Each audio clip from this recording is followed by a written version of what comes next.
لمحات من كامت مع إسلام مكرم. اضغط متابعة للصفحة ولايك وشير. معبد فيلة كان دايماً مصدر إلهام للكتاب والشعراء على مر العصور، وده بسبب روعة عمارته وموقعه الفريد على واحدة من أجمل الجزر في النيل.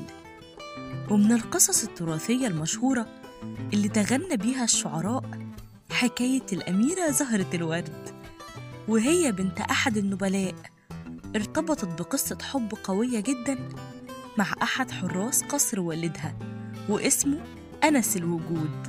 وطبعاً الأب ما كانش ممكن يوافق على زواج بنته النبيلة من واحد من عامة الشعب، ولكن الحب كان بيعصف بقلب الحبيبين وفي احتمال يهربوا مع بعض، وده كان مخوف الأب جداً. راح حابس الأميرة في قلعة أسوارها عالية على جزيرة فيلة، وطبعاً الحبيب ما يعرفش مكان حبيبته، فضل يدور في كل مكان والحزن بيعصر قلبه وحاله اتدهور وبان عليه التعب والإعياء، لدرجة إن الطيور والحيوانات تعاطفت معاه.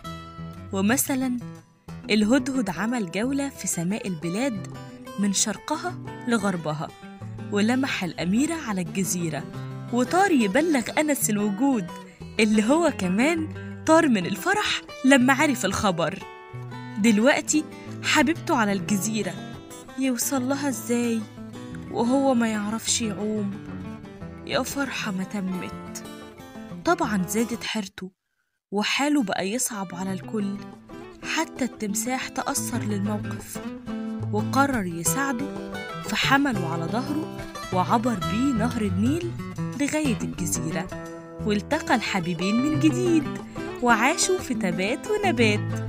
بس معرفش إذا كانوا خلفوا صبيان وبنات ولا لأ.